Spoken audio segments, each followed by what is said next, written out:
अस्सलाम वालेकुम स्टूडेंट्स, मैं हूं मोहम्मद अशरफ। आज हम एक्सरसाइज 2.2 का क्वेश्चन नंबर 3 करने जा रहे हैं इस वीडियो में। तो क्वेश्चन नंबर 3 है हमारे पास, find the value of the unknown in the following. ठीक है ना। तो क्वेश्चन नंबर 2 में उसने कहा है कि अननोन अननोन से आप ये ले सकते हैं कि जिस क्वेश्चन में कोई वेरिएबल जिस नाम से होगा हमने उसकी वैल्यू फाइंड करनी है। जैसा कि अब देखें, यहाँ पर उसने x यूज किया हुआ है, यहाँ पर उसने a यूज किया हुआ है इस क्वेश्चन में, यहाँ पर x यूज किया हुआ है, यहाँ पर y यूज किया हुआ है। तो जिस क्वेश्चन में जो वेरिएबल आ रहा होगा हमने उसकी वैल्यू फाइंड करनी है। ठीक है। अब देखें, इसका पार्ट नंबर 1 है बेटा हमारे पास, log 32x is equal to 1/2। ठीक है ना, बिल्कुल सिंपल मेथड है। जैसा कि क्वेश्चन नंबर 2 में आप सीख चुके हैं कि जब भी हम इसे सबसे पहले एक्सपोनेंशियल फॉर्म में लिखेंगे, ये हमारे पास लॉगरिथमिक फॉर्म में लिखा हुआ है, इसको हम एक्सपोनेंशियल फॉर्म में लिख देते हैं। ठीक है बेटा। तो एक्सपोनेंशियल फॉर्म में क्या करना होता है, सबसे पहले हम इसकी बेस से लिख देते हैं 32। ठीक है। और क्या होगा, 1/2 हमारे पास इधर शिफ्ट हो जाएगा और ये x हमारा इस तरफ आ गया। ओके। अब देखें, 1/2 हम जानते हैं कि हमारे पास होता है अंडर रूट के इक्वल। ठीक है ना। देखें ना, अंडर रूट की जो वैल्यू होती है हमारे पास वो होती है 1/2।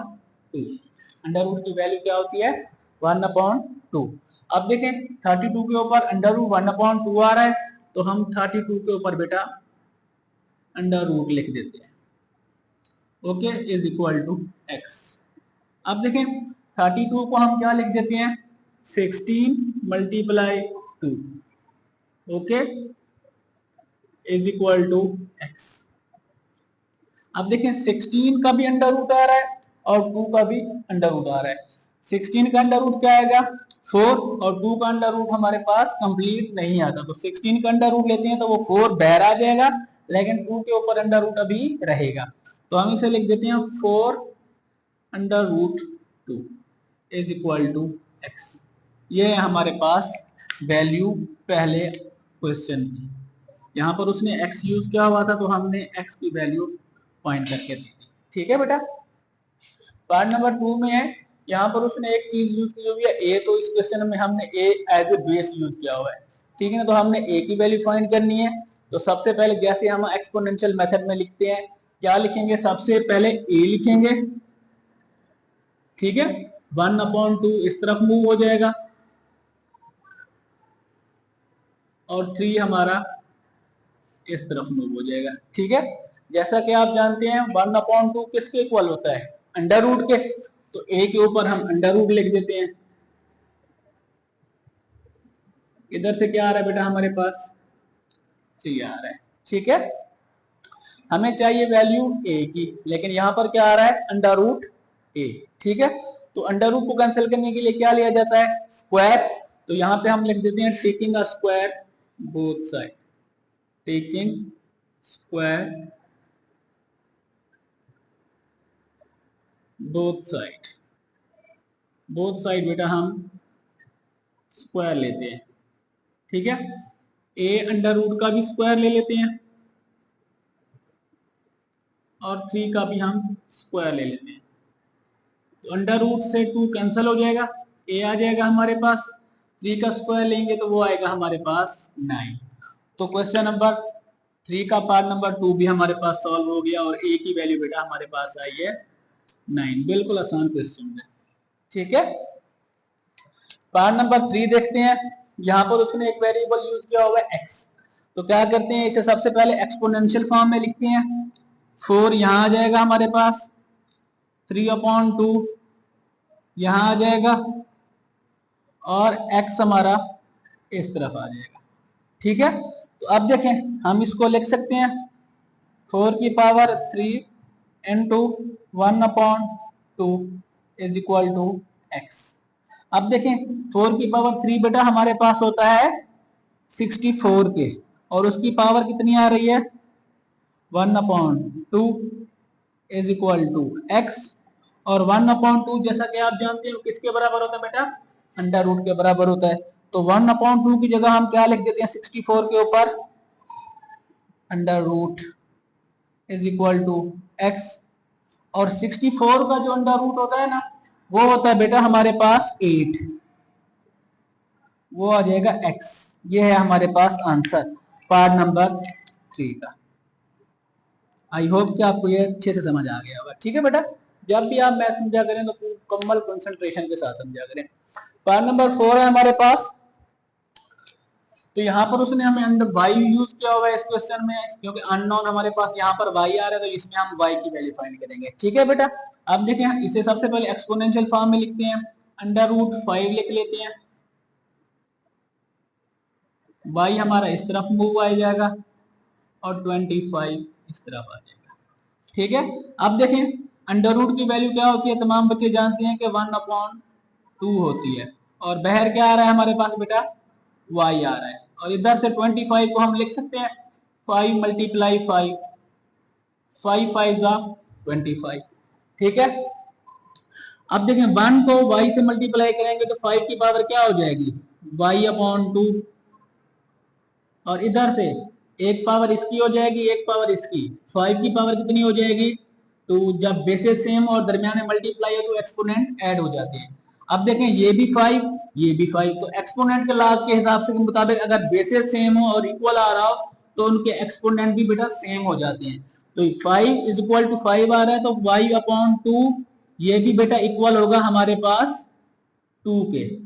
ठीक है, 2 यहाँ डिवाइड हो रहा है, इधर क्या हो जाएगा मल्टीप्लाई, तो y इज इक्वल टू बेटा हो जाएगा हमारे पास 2 मल्टीप्लाई 2, तो y इज इक्वल टू हो जाएगा हमारे पास 4 के। पार्ट नंबर 4 भी सॉल्व हो गया है। आई होप कि आपको यह भी समझ आ गया होगा। ठीक है, तो बाकी पार्ट सॉल्व करते हैं। पार्ट्स हमारे पास बेटा ये हैं, पार्ट नंबर 5 है हमारे पास, तो इसको थोड़ा सा हम देख लेते हैं। यहाँ पर वेरिएबल उसने y यूज किया हुआ है, ठीक है ना, तो जैसे एक्सपोनेंशियल में हम शिफ्ट करते हैं तो सबसे पहले क्या करेंगे 10 को, ठीक है, फिर हमारा y इस तरफ आ जाएगा और 100 इस तरफ। ठीक है बेटा, अब देखें y की पावर क्या आ रही है हमारे पास, 10 की पावर क्या आ रही है y, इसको हम लिख सकते हैं 10 मल्टीप्लाई 10। ठीक है, तो 10 की power y is equal to 10 की पावर 2। अब देखें एक्सपोनेंट के लॉ के हिसाब से अगर नीचे वाले बेसिस सेम हो, इक्वल हो, तो ऊपर वाले एक्सपोनेंट भी एक दूसरे के इक्वल होते हैं। तो यहाँ पर y इज इक्वल टू क्या आ जाएगा बेटा हमारे पास 2। तो पार्ट नंबर 5 का आंसर है हमारे पास y इज इक्वल टू 2। ठीक है, अब देखते हैं पार्ट नंबर 6 है हमारे पास। यहाँ पर उसने a यूज किया हुआ है अननोन, तो a की वैल्यू फाइंड करते हैं। a हम यहाँ पे लिख लेते हैं, 3 इस तरफ आ जाएगा और 64 हमारा इस तरफ चला जाएगा। ठीक है, तो a की पावर 3 और 64 को बेटा हम लिख देते हैं 4 की पावर 3। 4 को 3 टाइम मल्टीप्लाई करेंगे तो वो बन जाएगा हमारे पास 64। ठीक है, तो क्यूब आ रहा है बोथ साइड, तो हम यहाँ पर ले लेते हैं क्यूब रूट बोथ साइड। ठीक है ना, तो a के क्यूब का भी क्यूब रूट और 4 के क्यूब का भी क्यूब रूट। अब देखें क्यूब रूट से क्यूब कैंसिल हो जाएगा, क्यूब रूट से क्यूब कैंसिल हो जाएगा, यहां से हमारे पास a आ जाएगा और यहां से हमारे पास 4 आ जाएगा। तो अननोन की वैल्यू फाइंड हो गई हमारे पास, यहाँ पर a इज इक्वल टू आ रहा है बेटा 4 के। ठीक है, पार्ट नंबर हमारे पास 7 है। ठीक है ना, यहाँ पर उसने अननोन a यूज किया हुआ है, इसको सॉल्व करते हैं। सबसे पहले इसको लिखेंगे, 0 इस तरफ मूव हो जाएगा और 1 हमारा इस तरफ यूज हो जाएगा, जैसे कि हम एक्सपोनेंशियल बनाते हैं। और 10 की पावर इज इक्वल टू 1। अब देखें यहाँ पर 10 की पावर 0 क्या होती है हमारे पास 0, हम मेंशन नाम भी करें तो कोई मसला नहीं होता, तो हम यहाँ पर इसको क्या करते हैं a इज इक्वल टू 1 लिख देते हैं। ठीक है ना, तो किसी भी अगर वेरिएबल की पावर 0 आ रही हो तो वहां पर हमारे पास उसका आंसर 1 ही होता है, ये याद रखिएगा। ठीक है ना, तो यहाँ पर हमारे पास जो अननोन यूज किया हुआ है वहां पर a की पावर वैल्यू 1 आ रही है, तो ये बात हमेशा याद रखिएगा कि जहां पर कि जितनी भी वैल्यू बड़ी हो, अगर उसके ऊपर हम पावर को 0 मेंशन करते हैं, लेट सपोज अगर हमारे पास 10,000 लिखा हुआ है और इसके ऊपर हम 0 मेंशन कर देंगे तो ये हमारे पास 1 के बराबर होगा। ये बात याद रखिएगा, ठीक है। तो अब देखते हैं पार्ट नंबर 8 है हमारे पास। यहाँ क्या आ रहा है, log 55 is equal to Y. यहां पर जो अननोन आ रहा है वो आ रहा है बेटा हमारे पास y आ रहा है। तो एक्सपोनेंशियल फॉर्म में लिखते हैं, सबसे पहले 55 को लिखते हैं, y इस तरफ शिफ्ट हो जाएगा और 55 इस तरफ शिफ्ट हो जाएगा, ठीक है। अब देखें 55 की पावर क्या आ रही है, y आ रही है, और इस 55 की भी पावर, जिस नंबर की पावर कोई नहीं होती उसकी पावर 1 होती है बाई एक्सपोनेंट लॉज। तो 55 की भी पावर बेटा 1 हो जाएगी।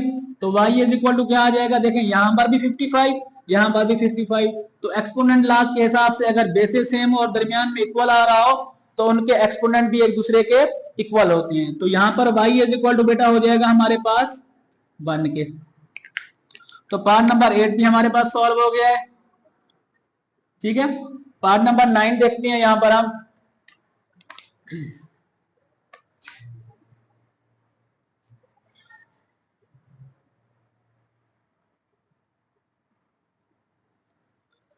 पार्ट नंबर 9 का मैं क्वेश्चन उतार रहा हूं यहां पे। वो आ रहा है बेटा log 64 8 is equal to x upon 2। तो इसको सॉल्व करते हैं। सबसे पहले एक्सपोनेंशियल फॉर्म में लिखते हैं। एक्सपोनेंशियल फॉर्म का तरीका क्या होता है, जो लॉग की बेस में वैल्यू हुई सबसे पहले उसे लिखना होता है। यहां पर देखें, यहां पर 64 था, यहां पर a था तो सबसे पहले a लिखा, यहां पर a था तो सबसे पहले a लिखा, यहां पर 55 था तो सबसे पहले 55 लिखा। तो यहां पर आ रहा है 64 तो सबसे पहले 64 को लिख देते हैं और इनकी जगह चेंज करनी होती है। x अपॉन 2 इस तरफ आ जाता है, 8 इस तरफ चला जाएगा। तो ये हो जाएगा बेटा हमारे पास, सॉरी, x अपॉन 2 और ये हो जाएगा हमारे पास 8, ठीक है। अब देखें 64 को हम लिख सकते हैं 8 की पावर 2, ठीक है। बाहर क्या आ रहा है हमारे पास x अपॉन 2, ठीक है, इज इक्वल टू 8। अब देखें 2 से 2 कैंसल हो जाएगा, 8 की पावर x हो जाएगी और इधर से 8 की पावर, अब देखें जिस नंबर की कोई पावर नहीं होती उसकी 1 होती है बाई एक्सपोनेंट लॉज। तो इसकी पावर 1 होगी, यहां पर भी 8 यहां पर भी 8, तो इनके एक्सपोनेंट भी एक दूसरे के बराबर हो जाएंगे। तो x इज इक्वल टू यहाँ पे बेटा हमारे पास 1 आ जाएगा। तो ये था हमारे पास पार्ट नंबर 9 और इस तरीके से हमारा क्वेश्चन नंबर मुकम्मल 3 जो है वो सॉल्व हो गया या हो गया। आई होप कि आपको क्वेश्चन नंबर 3 अच्छे से समझ आ गया होगा।